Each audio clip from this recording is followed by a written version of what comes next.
Okay. Right then. So, I'm live right now. Go away. Stupid notifications. Right, so this is my first time going live in a while, and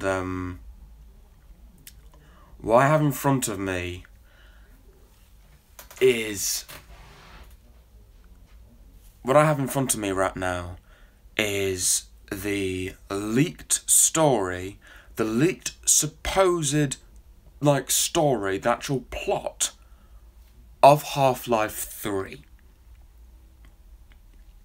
Now, to basically preface this, and I am a huge Half-Life fan. I don't know if you can get that from the title, but I'm a big Half-Life fan. Half-Life is really, really special to me, and I played it on the PlayStation 2. I've played through all the games. I love them to death, and so and this literally came out right out of the blue. It's one of the most anticipated things of all time, and only now is he just releasing it, and the original version of it crashed. The website crashed. There was so many. There were so many people all flooding into the website to watch it. That's just how hyped and anticipated everyone's for Half-Life 3. And the website went down. The website crashed. There were so many people trying to join in, trying to read this story, that everyone it just crashed the website. Also, by the way, Valve, pay attention, because your former writer just did in a few hours, okay, what you couldn't do in 10 years. I'm just saying that right now. Okay, so, yeah, but someone uploaded a corrected version, because that original writing by Mark Laidlaw had all the character names and the place names changed, the location names changed, for the sake of copyright or something like that, because Valve still own the license. So basically that's his sort of getaway card, because he changed all the character names. However, though, someone wrote up a letter. Which is a corrected version, basically, and that is what I'm going to read to you right now. Okay, so, oh my god, I can't believe I'm about to read this. This is literally, this is going to blow my mind, and I'm not even ready for my mind to be blown yet. Okay, oh man, I just woke up as well. God damn it. Okay, dearest player, I hope this letter finds you well. I can hear your complaint already. Gordon Freeman, we haven't heard from you from ages. Okay. First of all, this is structured like a letter, for one thing. I'd like to point that out. It's structured like a letter. It's not like, the game begins with Eli Vance dying and nothing, or whatever. So, spoilers for the end of episode 2. Well, if you care to hear excuses, I have plenty. The greatest of them being I've been in other dimensions and whatnot, unable to reach you by the usual means. This was the case until 18 months ago, when I experienced a critical change in my circumstances and was redeposited on these shores, aka fired from Valve. In the time since, I've been able to think occasionally about how best to describe the intervening years, my years of silence. I do first apologise for the wait, and that done, hasten to finally explain, albeit briefly, quickly, and in very little detail, events following those described in my previous letter, referred to herewith as Episode 2. To begin with, as you may recall from the closing paragraphs of my previous missive, the death of Eli Vance shocked us all. The research and rebellion team was traumatised, unable to be sure how much of our plan might be compromised, and whether it made any sense to go on as we had all intended. And yet, once Eli had been buried, we found the strength and courage to regroup. it was the strongest belief of his brave daughter, the feisty Alex Vance, that we should continue on as her father had wished. We had the Arctic coordinates transmitted by Eli's longtime assistant, Dr. Judith Mossman, which we believed to mark the location of the lost research vessel, the Borealis. Eli had felt strongly that the Borealis should be destroyed rather than allowed to fall into the hands of the Combine. Others on our team disagreed, believing that the Borealis might hold the secret to the revolution's success. Either way, the arguments were moot until we found the vessel. Therefore, immediately after the service for Dr. Vance, Alex and I boarded a helicopter and set off for the Arctic. A much larger support team, mainly militia, was to follow by separate transport. It is still unclear to me exactly what brought down a little aircraft. The following hours spent traversing the frigid waste in a blizzard are also a jumbled blur, ill-remembered and poorly defined. The next thing I clearly recall is our final approach to the coordinates Dr. Mossman has provided, and where we expected to find the Borealis. What we found instead was a complex fortified installation, showing all the hallmarks of sinister Combine technology. It surrounded a large open field of ice. Of the Hypnos itself there was no sign, or not at first. But as we stealthily infiltrated the Combine installation, we noticed a recurrent, strangely coherent auroral effect, as of a vast hologram fading in and out of view. This bizarre phenomenon initially seemed an effect caused by an immense Combine lensing system. Alex and I soon rediscovered, or realised, that what we were actually seeing was the research vessel Borealis itself, phasing in and out of existence as the focus of Combine devices. The aliens had erected their compound to study and seize the ship wherever it materialised. What Dr. Mossman had provided were not coordinates where the sub was located, but instead for where it was predicted to arrive. Interesting. So the vessel was oscillating in and out of our reality. Its pulses were gradually steadying, but there was no guarantee it would settle into place for long or at all. We determined that we must put ourselves into position to board it at the instant it became completely physical. So right now this is playing out a lot how I kind of understood. At this point we were briefly detained, not captured by the Combine, as we feared at first, but by minions of our former nemesis, the conviling and duplicitous Wallace Breen. What? How is Wallace... Wait, Dr. Breen was not as we had last seen him, which is to say he was not dead. Yeah, because he fell from the Citadel at the end of Half-Life 2. Okay, I'm really intrigued right now. I've just woke up and I'm really intrigued. Oh, God. At some point, the Combine had saved out an earlier version of his consciousness. Okay? And upon his physical demise, they had imprinted the backup personality into a biological bank resembling an enormous slug. The Breen grub, despite occupying a position of relative power in the Combine hierarchy, seemed nervous and frightened of me in particular. Of course, he led him to his death. He dropped him from the fucking Citadel. Okay. Wallace did not know how his previous incarnation, the original Dr. Breen, had died. He knew only that I was responsible. Therefore, the slug treated us with great caution. Still, he soon confessed, never able to quite keep for long, that he was himself a prisoner of the Combine. He took no pleasure from his current grotesque experience, and pleaded with us to end his life. Alex believed that a quick death was more than Wallace Breen deserved, but for my part, I felt the hell is that word? Modicum of pity and compassion. Out of Alex's sight, I might have done something to hasten the slug's demise before we proceeded. Not far from where we had been detained by Dr. Breen, we found Judith Mossman being held in a Combine interrogation cell. Things were tense between Judith and Alex, as might be imagined. Alex blamed Judith for her father's death, news of which Judith was devastated to hear for the first time. Oh yeah, of course. Because Mossman took a helicopter to the Borealis and took a helicopter to the Borealis, and I assume she left pretty quickly, and so this is the first time she's heard this news, and she should be stunned. She'd be absolutely stunned. Judith tried to convince Alex she had been a double agent, serving the Resistance all along, doing only what Eli had asked her of her, even though she knew it meant she risked being seen by her peers, by all of us, as a traitor.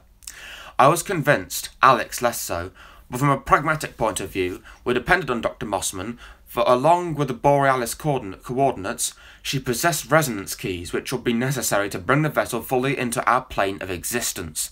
We skirmished with Combine soldiers protecting a Combine research post, then Dr. Mossman attuned the Borealis to precisely the frequencies needed to bring it in to brief coherence. In the short time available to us, we scrambled aboard the ship with unknown number of Combine agents close behind. The ship cohered for only a short time, and then its oscillations resumed. It was too late for our own military support, which arrived and joined the Combine forces in battle just as we rebounded between universes, once again unmoored. What happened next is even harder to explain. Alex Vance, Dr. Mossman and myself saw control of the ship, its power source, its control room, its navigation centre. The ship's history proved non-linear. Years before, during the Combine invasion, various members of the earlier science team working in the hull of a dry dock vessel situated at the Aperture Science Research Facility in Michigan had assembled what they called the bootstrap device. Okay, if it worked as intended, it would emit a field large enough to surround the ship. This field would then itself travel instantaneously to any chosen destination without having to cover the intervening space. There was no need for any entry or exit portals or any other devices. It was entirely self-contained. Unfortunately, the device had never been tested. As the Combine pushed Earth into the 7-hour war, the aliens seized control of our most important research facilities. The staff of the Borealis, with no other wish than to keep the ship out of Combine hands, acted in desperation. They switched on the field and flung the Borealis toward the most distant destination they could target, the Arctic. What they did not realise was that the bootstrap device travelled in time as well as space. Nor was it limited to one time or one location. The Borealis and the moment of its activation was stretched across time and space, between the nearly forgotten Lake Huron of the 7-hour war and the present-day Arctic. It was pulled taut as an elastic band, vibrating, except where at certain points along its length one could find still points, like the harmonic spots along a vibrating guitar string. One of these harmonics was where we boarded, but the string ran forward and back in both time and space, and was soon pulled in every direction ourselves. Time grew confused. Looking for the bridge, we could see the dry docks, the aperture signs of the moment of teleportation, just as the Combine forces closed in from land, sea and air. At the same time, we could see the Arctic wastelands, where our friends were fighting to make their way to the Protean Borealis, and in addition, glimpses of other worlds, somewhere in the future perhaps, or even in the past. Alex grew convinced that we were seeing one of the Combine's central staging areas for invading other worlds, such as our own. We meanwhile fought a running battle throughout the ship, pursued by Combine forces. We struggled to understand our situation and to agree on our course of action. Could we alter the course of the Borealis? Should we run it aground in the Arctic, give our peers the chance to study it? Should we destroy it with all hands on board, or our own included? It was possible to hold a coherent thought, given the baffling and paradoxical time loops which passed through the ship like bubbles.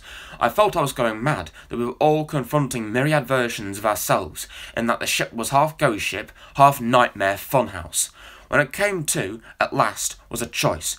Judith Mossman argued reasonably that we should save the Borealis and deliver it to the Resistance, that our intelligent peers might study and harness its power. But Alex reminded me, had sworn she would honour her father's demand that we destroy the ship.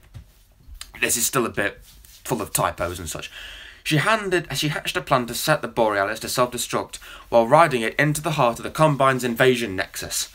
Judith and Alex argued. Judith overpowered Alex and brought the Borealis' area, preparing to shut off the bootstrap device and settle the ship onto the ice. Then I heard a shot, and Judith fell. Alex had decided for all of us, or her weapon had.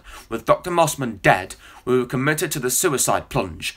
Grimly, Alex and I armed the Borealis, creating a time-travelling missile, and steered it for the heart of the Combine's command centre. At this point, as you'll no doubt be unsurprised to hear, a certain sinister figure appeared, in the form of that sneering trickster, the G-Man. For once he appeared not to me, but to Alex. Alex had not seen the cryptic skull mom since childhood, but she recognised Hi instantly. "Come along with me now. We've places to be and things to do," said G-Man, and Alex acquiesced. She followed the strange grey man out of the Borealis, out of our reality. For me, there was no convenient door held open, only a snicker and sideways glance. I was left alone, riding the weaponized research vessel into the heart of the Combine world. An immense light blazed. I caught a cosmic view of a briefly glittering Dyson sphere. The vastness of the Combine's power, the futility of our struggle, blossomed briefly in my awareness. I saw everything. Mainly, I saw how the Borealis, our most powerful weapon, would register as less than a fizzling match head as it blew itself apart. And what remained of me will be even less than that. Just then, as you surely already foreseen, the Vortigaunts parted their own checkered curtains of reality, reached in as they have on prior occasions, plucked me out and set me aside. I barely got to see the fireworks begin. And here we are. I spoke of my return to this shore. It had been a circuitous path to the lands I once knew, and surprising to see how much the terrain has changed. Enough time has passed that few remember me, or what I was saying when last I spoke, or what precisely we hoped to accomplish. At this point, the resistance will have failed or succeeded. No thanks to me. Old friends have been silenced or fallen by the wayside. I no longer know or recognise most members of the research team, but I believe the spirit of rebellion still persists. I expect you know better than I the appropriate course of action, and I leave it to you. Expect no further correspondence from me regarding these matters. This is my final episode. Yours in infinite finality, Gordon Freeman.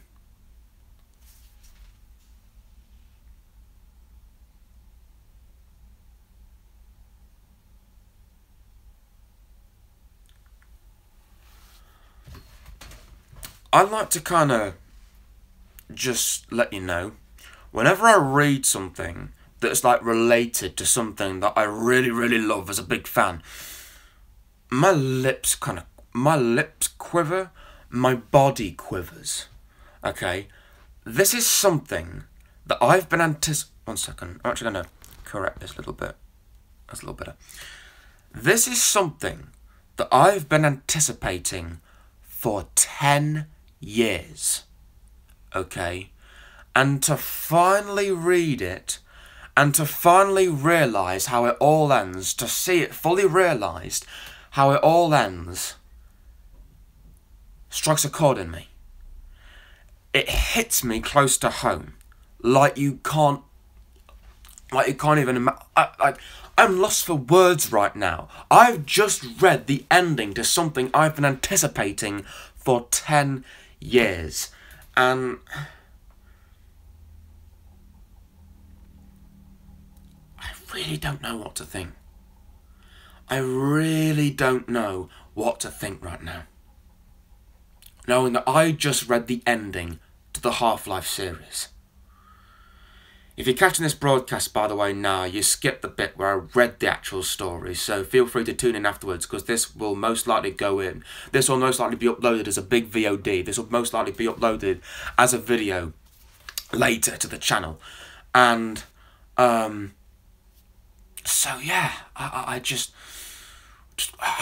can't explain. So, like, where do I start? Okay, so, first of all, it plays out an awful lot like, the ending plays out an awful lot like the ending of Half-Life 2, in the sense that you're basically steering an enormous vessel into ultimate destruction, much like in Half-Life 2, how you blew up the Citadel, and the G-Man got saved by Alex, and you were kind of sort of left there, and she was rescued by the Vortigaunts, you were rescued by the G-Man. And so, like, I'm not sure what to understand by the final paragraph. I assume basically that because, kind of like Star Wars, you know, everyone kind of settled down. You know, like, you know, they've destroyed the Combine.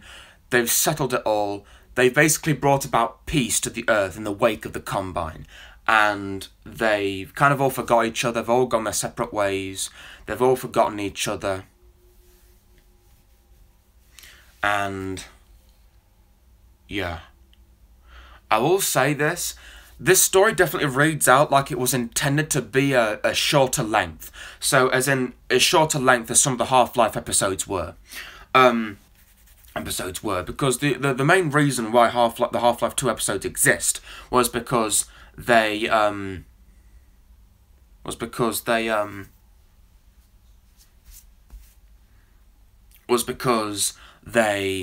were intended to be shorter stories released more frequently by Valve, and so this story definitely plays out an awful lot like some of the more Half-Life 2 episodes in that sort of sense, because so in that sort of sense, because it does seem very short. I mean, I imagine it'll be an awful lot longer here on. I imagine it'll be an awful lot longer on screen than it will be on on paper or screen, or, you know, written up as it is here. So I'm just blown away that I'm able to read this. Now, I would like to say this again.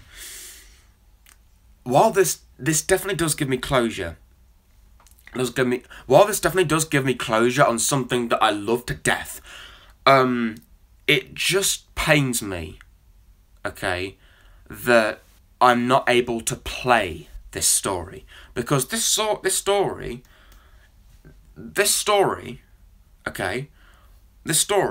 for all it sounds, for all that I'm able to get out of this, okay, this story sounds pretty good, and it sounds like the kind of length you would make into a Half-Life 2 episode, like a shorter episode, and so and to know the fact that when this story hit the internet, the website crashed, okay, really does say a lot about what the community really wants as a larger whole. Like, Half-Life 3, the very name Half-Life 3 is one of the most said things on the internet ever, okay?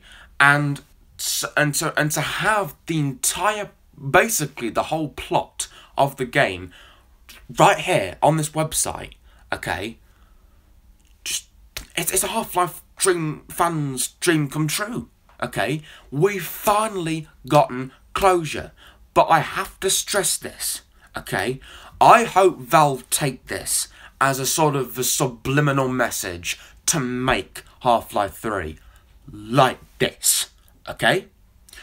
Because this story is decent. It's a decent. While it isn't exactly the big, huge, incredible ending that I think we all anticipated, you know, revealing who the G-Man is, who the G-Man is, or anything like that.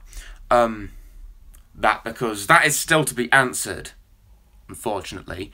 I guess it's still to be answered, unfortunately. Like, while this ending doesn't feel... While I feel like I'm not really a sense of conclusion as I would playing a video game, I do feel like I've got enough out of this. But Valve, take this into attention. Pay attention.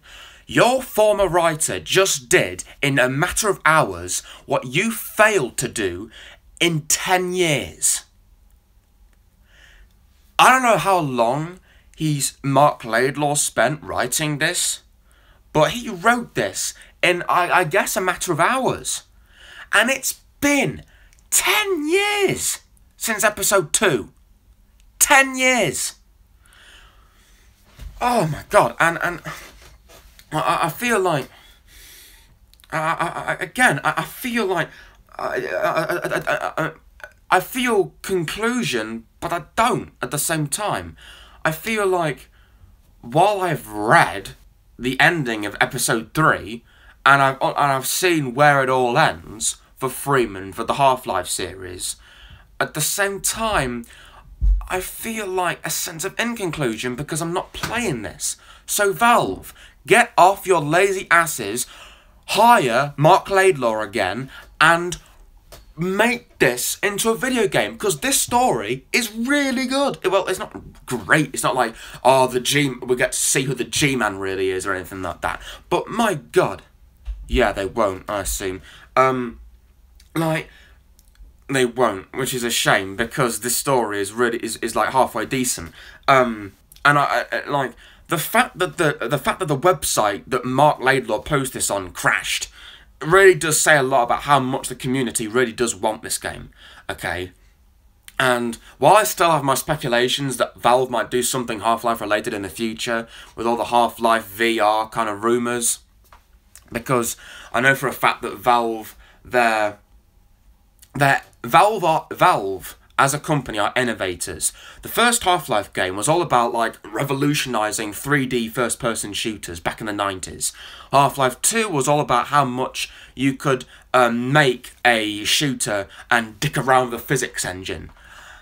Half-Life 3 so it would assume that Half-Life 3 needs that new revolutionary thing, which I assume is VR, okay? They've been, you know, getting a lot of success with their HTC Vive. They've been, with the success of the HTC Vive, they've been, you know, they've had a lot of success, because from what I've seen of the HTC Vive, it's a really good VR system. And so it wouldn't be out of the question to say that another Half-Life game from Valve, maybe not Half-Life 3, but another Half-Life game from Valve might be 10, 15 years, we might see another Half-Life game within another 10 or 15 years at the most. So I'm just going to say that. For all of those who catch me reading this story, who missed me reading the actual Half-Life 3 leaked story, I assume this stream, is going to go up as a video all on its own. But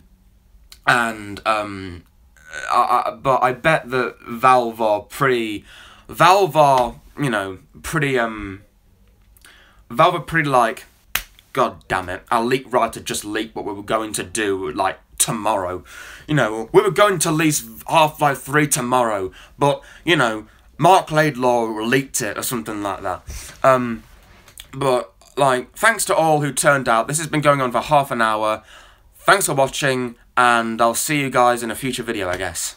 This has just been a quick thing for me, as a super fan, as a huge diehard, like, I'm a huge fan, such a huge fan of the Half-Life series, and, like, to be able to read this has brought closure to me. Not enough closure, because, you know, I'm not playing this as a video game, but it's brought me enough.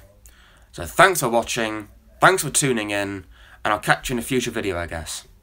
Take it easy. Where's the finish button? Oh, there it is.